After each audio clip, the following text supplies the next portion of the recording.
গড়েশ্বৰৰ নাওকাটাত অসম জাতীয় পৰিষদৰ সাংগঠনিক সভা। বিটিআৰত এতিয়া নিৰ্বাচনী গৰম বতাহ। নিৰ্বাচনী তৎপৰতা দেখিবলৈ পোৱা গৈছে ৰাজনৈতিক দলসমূহৰ মাজত। তাৰ মাজতে এতিয়া সক্ৰিয় হৈ উঠিছে আঞ্চলিক দল অসম জাতীয় পৰিষদ। 29 জুনত আজি নাওকাটা বিহুতলীত অসম জাতীয় পৰিষদৰ এখন সাংগঠনিক আৰু যোগদান সভা অনুষ্ঠিত হয়। সভাত কেন্দ্ৰীয় সমিতিৰ কেইবাজনো বিষয়ববীয়া উপস্থিত থাকে। উক্ত সভাৰ যোগদান কাৰ্যসূচীত শুক্লাই চেৰফাং পৰিষদীয় সমষ্টিত যুৱ নেতা ভৱেশ কলিতাৰ নেতৃত্বত প্ৰায় 40 জনৰো অধিক লোকে অসম জাতীয় পৰিষদত যোগদান কৰে। অসম জাতীয় পৰিষদৰ সাংগঠনিক এখন সভা।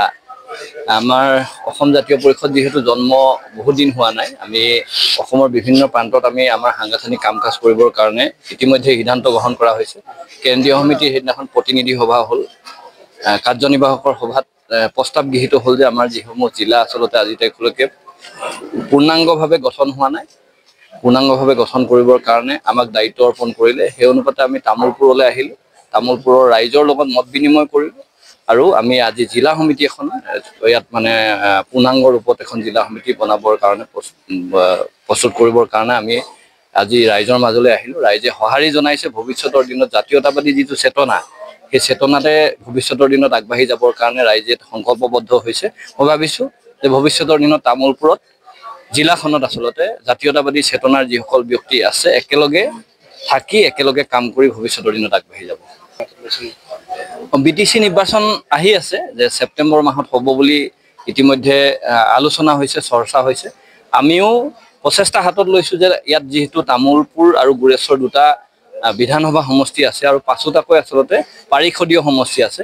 আমি যিহেতু এটা নতুন দল, আমি তথাপিতো চেষ্টা কৰিছোঁ যে আমি তামোলপুৰ জিলাখনত আমি আচলতে পাঁচোটা যি পাৰিষদীয় সমষ্টি আছে, এই পাৰিষদীয় সমষ্টিত আমি কেণ্ডিডেট দিবৰ কাৰণে, প্ৰতিনিধি দিবৰ কাৰণে আমি প্ৰচেষ্টা হাতত ল'ম। তাৰ কাৰণে ৰাইজে আমাক ইতিমধ্যে প্ৰস্তাৱ প্ৰেৰণ কৰিছে আৰু আমি ভৱিষ্যতৰ দিনত আমি চালি জাৰি চাই কাৰো লগত সংঘাত মত বিনিময় নোহোৱাকৈ আমাৰ ইয়াত বসবাস কৰা বিভিন্ন জাতি জনগোষ্ঠী, বড়ো, মিচিং, তিৱা, কাৰ্বি, চাহ জনগোষ্ঠী বা বিভিন্ন জাতি ধৰ্মৰ মানুহক লগত লৈ যাতে আমি এটা শক্তিশালী জাতীয়তাবাদ প্ৰস্তুত কৰিব পাৰোঁ, তাৰ কাৰণে আমি প্ৰচেষ্টা হাতত ল'ম। মই ভাবিছোঁ যে বিটিআৰ নিৰ্বাচনত তামোলপুৰ জিলাৰ পৰা আমি আচলতে প্ৰতিনিধি দিবৰ কাৰণে আমি পৰিকল্পনা প্ৰস্তুত কৰিছোঁ আৰু আমি কাৰ্যক্ষেত্ৰত সময়ত আপোনালোকে সেইটো গম পাবলৈ সক্ষম হ'ব। ইতিমধ্যে 26ৰ ৰাজনীতি আৰম্ভ হৈছে, গৰুৰ ৰাজনীতি আৰম্ভ হৈছে আৰু বিভিন্ন ধৰণৰ ৰাজনীতি, হিন্দু মুছলমানৰ ৰাজনীতি আৰম্ভ হৈছে, চৌদি আৰবৰ ৰাজনীতি আৰম্ভ হৈছে। ৰাজনীতি বতাহটো অসমৰ বিভিন্ন প্ৰান্তলৈ গুচি গৈছে। এইবাৰ বিজেপিয়ে ভয় খাইছে। নিজে আচলতে কেনেকৈ ধৰণে ইয়াত মানে খোপনি পুতি ৰাইজক যিমান প্ৰলোভন দিলে, 2014 চনৰ পৰা দীঘলীয়া তালিকা এখন, ৰাইজক প্ৰলোভন দিয়া আৰু প্ৰতাৰণা কৰাৰ দীঘলীয়া তালিকা। সেইকাৰণে এইবাৰ বিভিন্ন ধৰণৰ আঁচনিও যাতে কাম নকৰে, ৰাইজক প্ৰলোভনেৰে কাম নকৰে, তাৰ সেই গোটেই বিষয়টো উপলব্ধি কৰি তেওঁলোকে ভয় খাইছে। ভয় খাই কি কৰিছে, এতিয়া বিভিন্ন ধৰণৰ সাম্প্ৰদায়িক ৰাজনীতিৰ এটা বিষবাস্প দিবৰ কাৰণে পৰিকল্পনা প্ৰস্তুত কৰিছে। তাৰ কাৰণে গৰুৰ ৰাজনীতি আৰম্ভ হৈছে, তাৰ কাৰণে চৌদি আৰবৰ ৰাজনীতি আৰম্ভ হৈছে, তাৰ কাৰণে হিন্দু মুছলমানৰ ৰাজনীতি আৰম্ভ হৈছে, তাৰ কাৰণে পাকিস্তান ভ্ৰমণৰ নামৰ ৰাজনীতি আৰম্ভ হৈছে, বেলেগ বেলেগ। ইয়াত আমি সেই ৰাজনীতিক বতাহজাক ইতিমধ্যে অসমৰ বিভিন্ন প্ৰান্তলৈ গৈছে।